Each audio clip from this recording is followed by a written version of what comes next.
Hey everyone, and welcome back to our latest explainer. Right off the bat, I want to speak directly to you if you've spent years, maybe even decades, apologizing for your tears.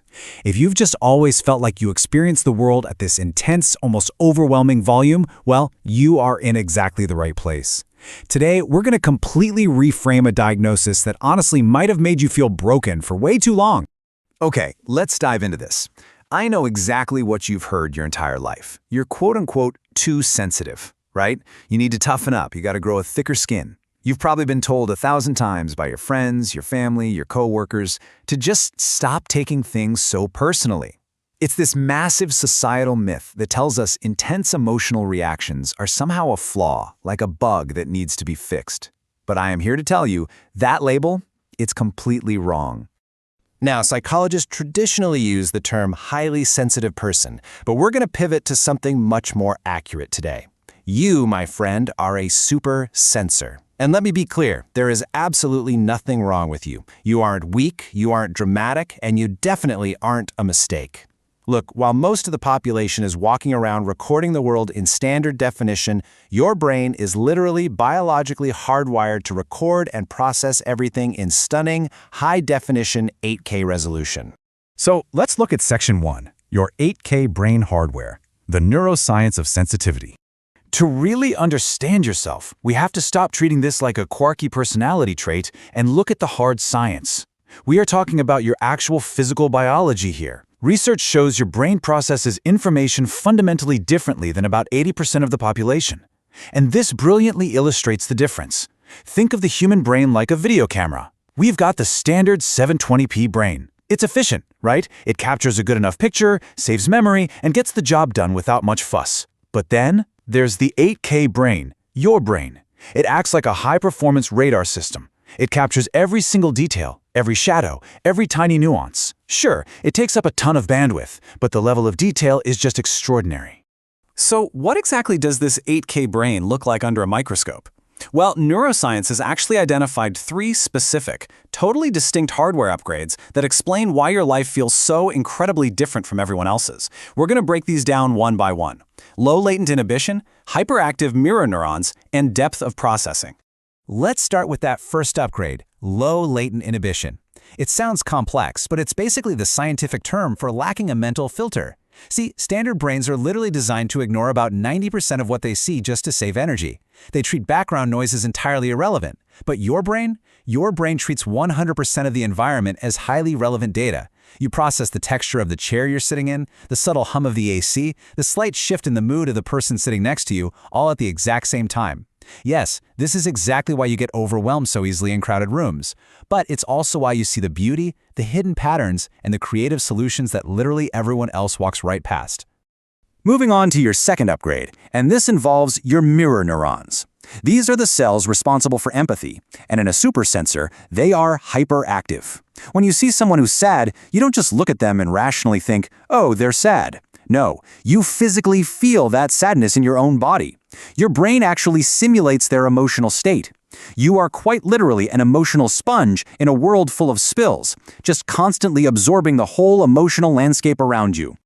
And that brings us to the third upgrade, which honestly leads to the single most misunderstood feature of your entire hardware, depth of processing. Psychologists call this the pause-to-check strategy. Have you ever felt like you're maybe a bit slower than other people in a fast-paced conversation? Or do you beat yourself up for hesitating before making a decision? Well, here's the science. You're not slow. You are thorough. While everyone else is doing this shallow processing, just rapidly reacting to whatever is right in front of them, your brain is engaging in deep semantic encoding. You're unconsciously connecting to present moment to past memories, predicting future outcomes, and analyzing the deeper meaning behind the words. You aren't hesitating out of confusion. You're hesitating because your brain is running a massive, highly complex simulation to make sure you get the absolute best outcome. It's high-level computation, plain and simple. Which brings us to Section 2, the evolutionary advantage. Why nature kept the supersensor. Let's move to and see how this builds into the bigger picture. If you're a supersensor, you're probably asking yourself a very critical question right about now. Wait, if this intense sensitivity makes daily life so difficult and exhausting, why didn't natural selection just wipe it out thousands of years ago? If we look at ancient human history, if being sensitive was truly a biological weakness, it'd be gone. But nature kept it. Why? Because the tribe absolutely needed you. Imagine an ancient tribe made up entirely of warriors. You know, the bold, risk-taking, fast-acting majority. A tribe of only warriors would completely die out. They'd rush headfirst into danger without a second thought. They desperately needed the royal advisors, the super sensors. You were the one who noticed that subtle shift in the wind right before the deadly storm hit. You sensed that the neighboring tribe was lying during a trade.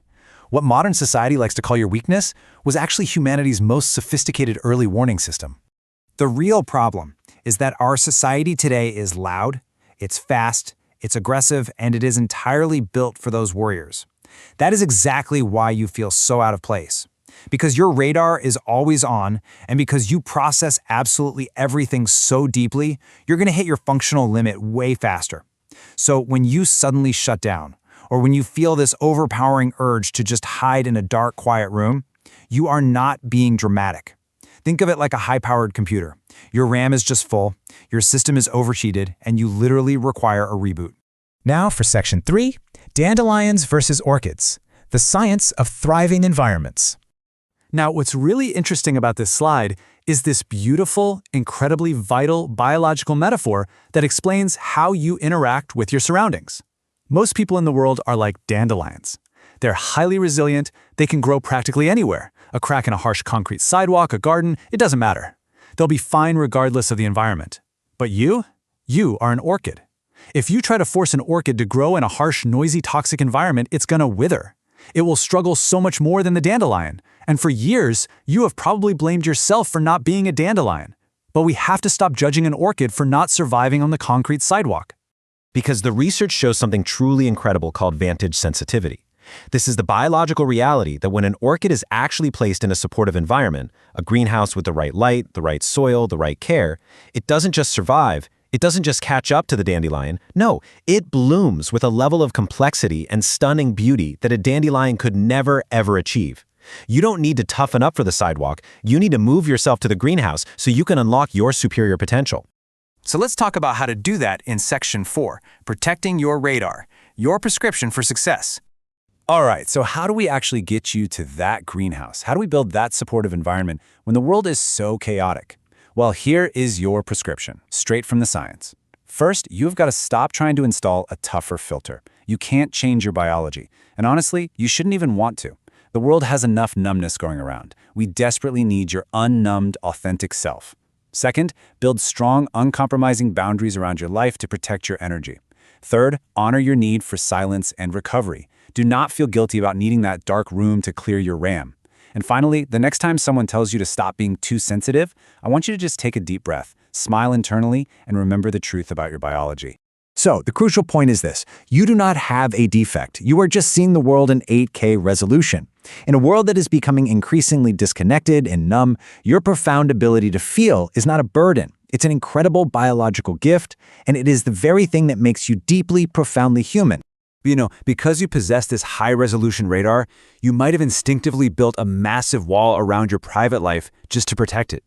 You might be the kind of person who logs onto social media, watches absolutely everything, but rarely ever actually posts. To the outside world, you look like a digital ghost, but psychology suggests this silence isn't empty at all.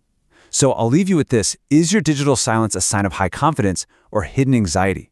Join us for our next explainer, where we're going to break down the fascinating psychology of the online ghost and discover why stepping back from the feed might actually be the absolute healthiest thing a super sensor can do. I'll see you there.